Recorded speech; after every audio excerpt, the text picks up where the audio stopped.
I never thought I would be the kind of woman who goes through her husband's phone. But there I was, at 62 years old, sitting on the edge of our bed at 3 a.m, holding Robert's cell phone with shaking hands. Let me back up. My name is Margaret, and I have been married to Robert for 38 years. 38 years of what I thought was a solid, honest marriage. We raised 3 children together. We built a life in our modest home in Columbus, Ohio. Robert worked as an insurance adjuster. I taught 2nd grade at Lincoln Elementary for 34 years before retiring last spring. We were supposed to be enjoying our golden years together, maybe traveling a bit, spoiling our grandchildren. I trusted him completely. That was my mistake. It started 3 weeks ago on a Tuesday afternoon. My granddaughter Lily was over at our house. She is only 6 years old, still in that stage where she whispers everything like it is the most important secret in the world. She was sitting on my lap while we looked at a picture book together, and suddenly she leaned close to my ear. "Grandma," she whispered, "I have to tell you something, but you cannot tell Grandpa I told you." I smiled at her serious little face. "What is it, sweetheart?" She glanced toward the kitchen where Robert was making coffee. Then she whispered even softer, "Grandpa has been talking to a lady named Susan on his special phone. I heard him say he is going to move to a beach house with her. He said not to tell you because it would make you sad." My heart stopped. I tried to keep my face calm for Lily, but inside everything went cold. "When did you hear this, honey?" "Last week, when I stayed over. I got up to get water and Grandpa was in his office talking. The door was open a little bit. I hugged her tight and told her thank you for telling me, that it was okay. But my mind was racing. A special phone? A beach house? Susan? After Robert took Lily home to her parents, I sat alone in our living room. I looked around at our life together, the wedding photos on the mantle, the vacation pictures from Yellowstone, the grandchildren's artwork on the refrigerator. Was all of this a lie? I wanted to confront him right then. I wanted to scream and demand answers, but something stopped me. Maybe it was all those years as a teacher, learning to observe before acting. Maybe it was the fact that if this was true, I needed evidence. I needed to know exactly what I was dealing with. So I waited. I watched. I paid attention. 2 days later, Robert told me he needed to run to the hardware store. He was gone for 3 hours. When he came back, he said they did not have the part he needed and he had to drive to another location. But there was no bag. No receipt. Nothing. That night, I could not sleep. Around 2:30 in the morning, I heard Robert get up. I pretended to be asleep as he quietly left the bedroom. I waited 5 minutes, then followed him. He was in his office with the door mostly closed. I could see light under the door and hear his voice, low and careful. I stood in the dark hallway and listened. "I know, Susan. I know. Just a few more months and everything will be in place," he was saying. "She does not suspect anything. We have been together so long, she trusts me completely." I felt like I had been punched in the stomach, but I forced myself to stay quiet and keep listening. "The account in the Caymans is almost ready. I have been moving money slowly so she would not notice. The house in Costa Rica is perfect. Beach view, just like we talked about. Costa Rica. Not just another woman. A whole other life. Financial betrayal on top of everything else." I went back to bed before he finished his call. I lay there in the dark next to my husband of 38 years and realized I did not know him at all. The next morning, I acted normal. I made breakfast. I asked about his day. I smiled. But inside, I was planning. First, I needed to find that phone Lily mentioned. I waited until Robert left for his weekly golf game. Then I searched his office. It took me an hour, but I found it. Taped to the back of his bottom desk drawer was a prepaid cell phone. I turned it on and started reading. The messages made me physically sick. Hundreds of texts between Robert and Susan going back 2 years. 2 years of lies. They called each other pet names that made my skin crawl. They talked about their future together like I did not exist. But worse than the romantic messages were the others. Messages with someone named David about offshore accounts. Messages about transferring money from our joint savings. Screenshots of property listings in Costa Rica. A timeline that showed Robert planned to leave in November, just 6 months away. I took pictures of everything with my own phone, every message, every document, every betrayal documented. Then I found the papers. Hidden in a file folder labeled Insurance, Old Policies, were documents that showed Robert had been systematically draining our retirement accounts. Over the past 2 years, he had moved nearly $400,000 into accounts I knew nothing about. Money we had saved together for decades, money from my teaching pension, money from the sale of his mother's house that was supposed to be for both of us. I had to sit down. I thought I might throw up. 38 years, 3 children, 6 grandchildren, and he was just going to leave with our money and start over with someone else like I was nothing. That was when something changed inside me. The shock turned into something harder, something colder, something determined. I put everything back exactly as I found it.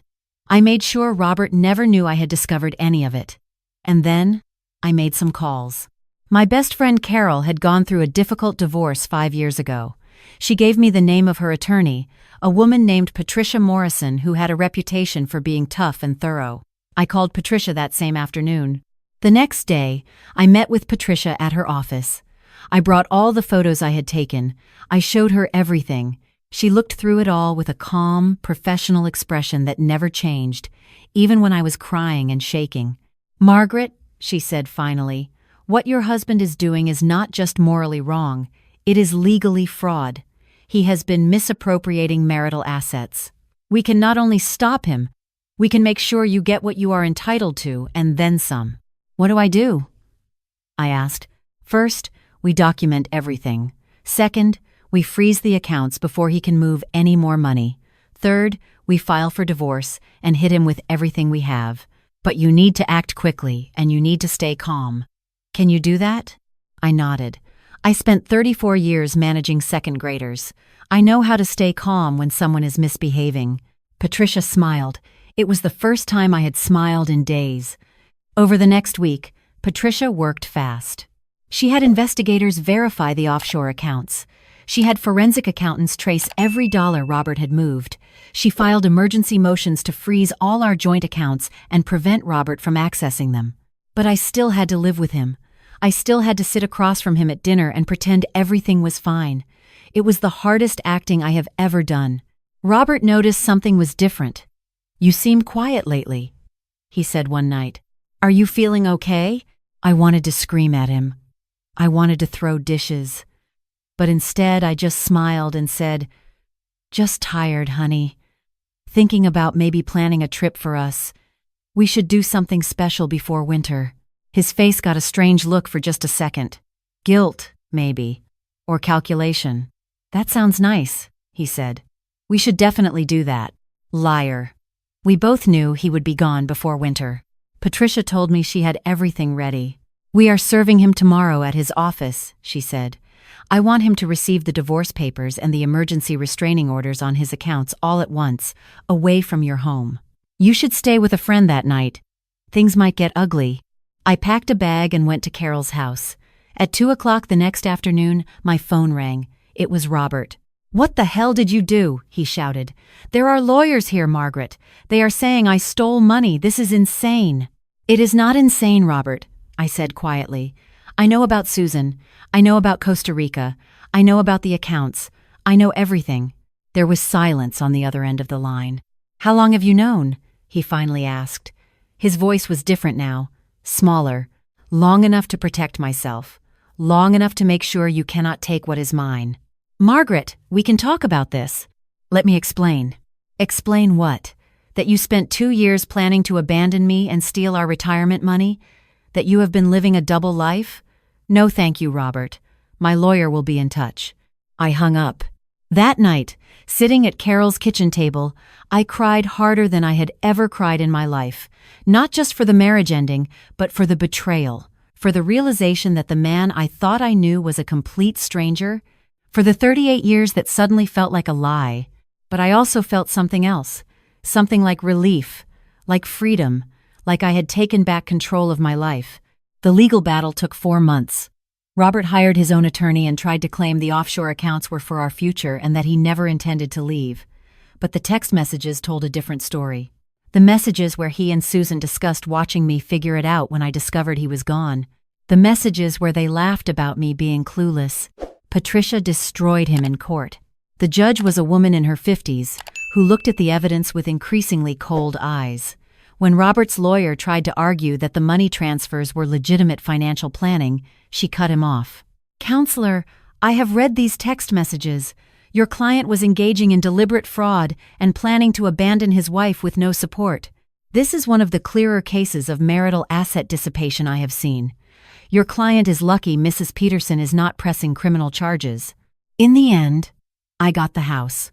I got 70% of all our assets, including the money Robert had tried to hide. I got part of his pension. I got everything I was entitled to and more.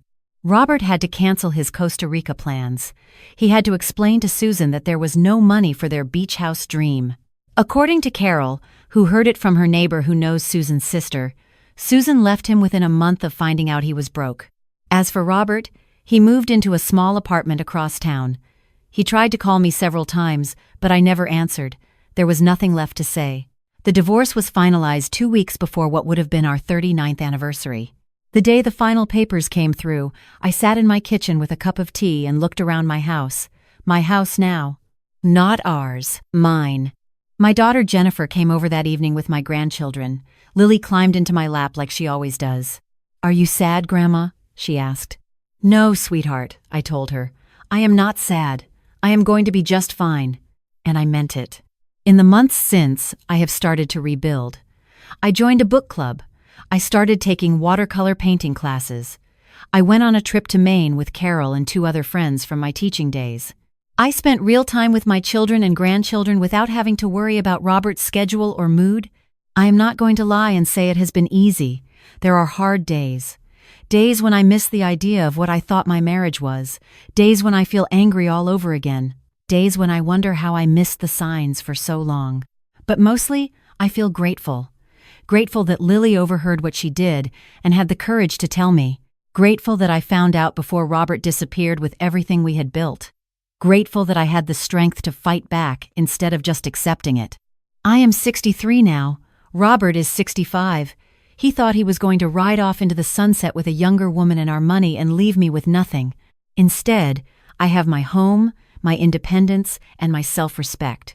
I have a life that is truly mine for the first time in decades.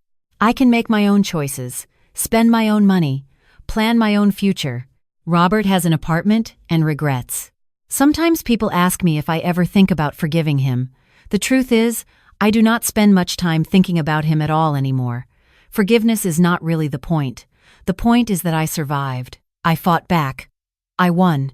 Last week, Jennifer told me that Robert has been asking about me through the kids. He wanted to know how I was doing, if I was dating anyone, if I ever talked about him. I told her to tell him the truth. I am doing wonderfully, and no, I do not talk about him. There is nothing to say. Yesterday, I had lunch with Patricia Morrison. We have become friends through all of this.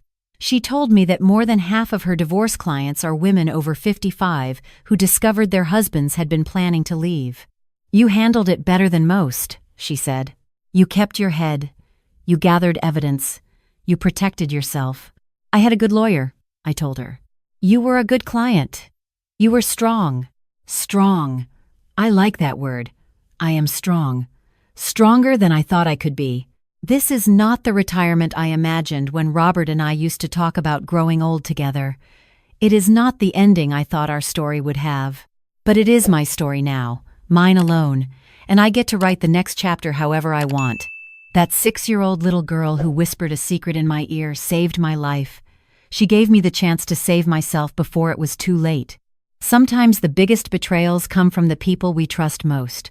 But sometimes, the smallest voices tell us the truth we need to hear. I am grateful for both lessons. And I am ready for whatever comes next.